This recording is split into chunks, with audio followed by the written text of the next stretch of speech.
ამერიკის შეერთებული შტატების პრეზიდენტმა დონალდ ტრამპმა Truth Social-ზე თავისუფლ სოციალურ ქსელში განაცხადა, რომ რუსეთსა და უკრაინაში აგზავნის თავის სპეციალურ წარმომადგენლებს, რათა გეგმასთან დაკავშირებით საბოლოო სახე მიიღოს შეთანხმებამ, რომელზეც ამჟამად მიმდინარეობს მუშაობა, როგორც ტრამპი აცხადებს, მოსკოვში სპეციალური წარმომადგენელი სტივ უიტკოფი გაემგზავრება, ხოლო უკრაინაში ხელისუფლების წარმომადგენლებთან შეხვედრას გამართავს ამერიკის შეერთებული შტატების არმიის მდივანი დენ დრიქსოლი.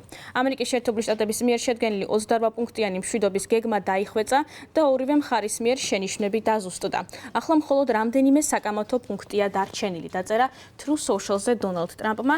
მისი თქმით, ის მოუთმენლად ელის შეხვედრას ვოლოდიმირ ზელენსკისთან და ასევე ვლადიმერ პუტინთან, თუმცა მისი თქმით, შეხვედრა მხოლოდ მაშინ იქნება შესაძლებელი, როდესაც ომის დასრულების შესახებ შეთანხმება საბოლოო ეტაპზე იქნება, წერს დონალდ ტრამპი. მე შეგახსენებთ, რომ ჟენევაში უკრაინისა და ამერიკის შეერთებული შტატების დელეგაციების შეხვედრის შემდგომ თავდაპირველი ვერსია სამშვიდობო გეგმის შეიცვალა. Financial Times-ის ცნობით 28 პუნქტიდან 19 პუნქტამდე შემცირდა პირობები, კონკრეტულად რა ამოიღეს და რაში შეიტანეს ცვლილება. ამჟამად ოფიციალურად არ არის ცნობილი, თუმცა რომ არის შეცვლილი თავდაპირველი ვერსია, ამის შესახებ ინფორმაცია თავად ვოლოდიმირ ზელენსკიმ დაადასტურა.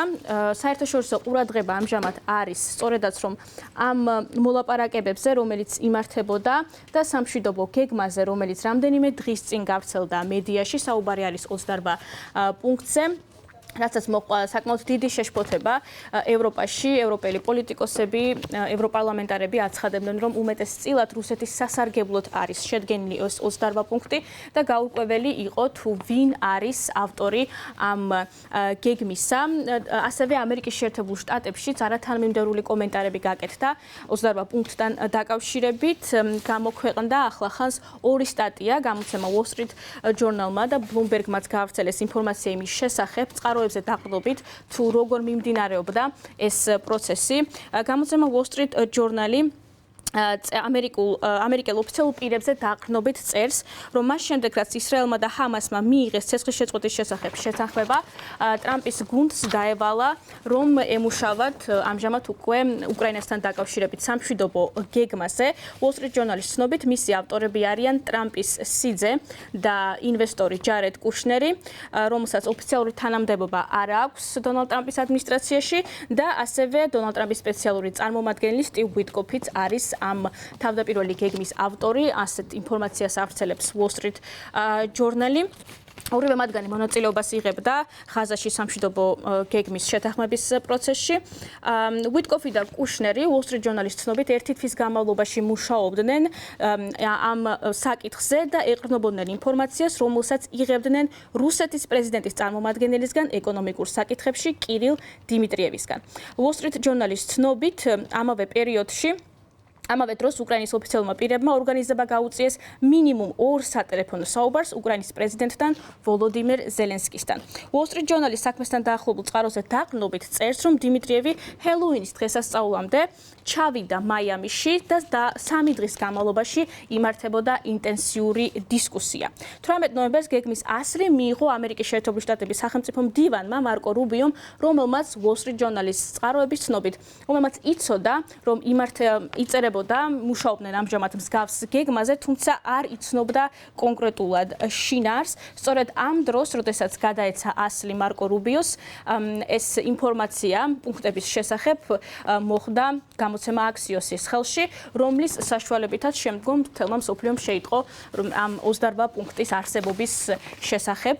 ამის შემდგომ სხვადასხვა კომენტარები გაკეთდა, როგორც მოგეხსენებათ ამერიკის შეერთებულ შტატებში, ასევე ევროპაშიც და უკრაინაშიც. ამავე დროს გამოცემა Bloomberg-ი ავრცელებს ექსკლუზიურ ინფორმაციას, ეს არის სატელეფონო ჩანაწერები.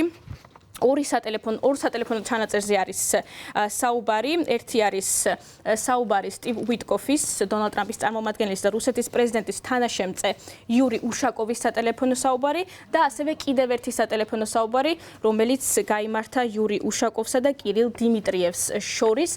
გამოცემა Bloomberg-ი არ აკონკრეტებს კონკრეტულად საიდან და როგორ მიიღო ეს სატელეფონო ჩანაწერი, როგორც Bloomberg-ი აღნიშნავს, სტატიის სტატიის მიხედვით ვიტკოფი უშაკოვს, ანუ დონალდ ტრამპის წარმომადგენელი რუსეთის პრეზიდენტის თანაშემწეს, თავაზობს, რომ ზელენსკის ჩასვლამდე ვაშინგტონში პუტინი დაუკავშირდეს ტრამპს, ასევე აძლევს რეკომენდაციებს, როგორ წამოწიოს პუტინმა ტრამპთან სამშვიდობო გეგმის საკითხი. გაშიფრული ტექსტის მიხედვით ვიტკოფი უშაკოვს ეუბნება, რომ უმჯობესია პუტინმა მიულოცოს ტრამპს ღაზის სამშვიდობო შეთანხმება და რომ მიუთითოს თუ როგორ პატივს სცემს მას.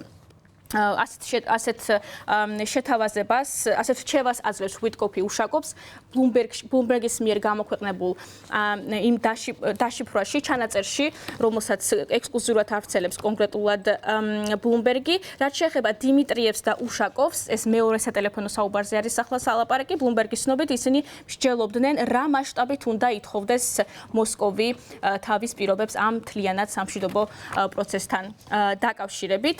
კონკრეტულად ინფორმაცია, დადასტურებული ინფორმაცია ამასთან დაკავშირებით არ გავრცელებულა. ჯერჯერობით არც ჯარედ კუშნერს, არც სტივ ვიტკოფს კომენტარი ამ სტატიებთან დაკავშირებით არ გაუკეთებიათ, ისევე როგორც თეთრ სახლში ჯერჯერობით კომენტარი არ გაკეთებულა, თუმცა ახლახან ბლუმბერგის სტატიის ქვემოთ, სადაც საუბარი არის სატელეფონო ჩანაწერზე, აუდიო ჩანაწერზე, კირილევსა და უпростоრეთ დიმიტრიევის და უშაკოვს შორის სატელეფონო საუბარზე კირილ დიმიტრიევი პლატფორმა X-ზე ეხმაურება მხოლოდ ერთადერთი სიტყვით ყალბი.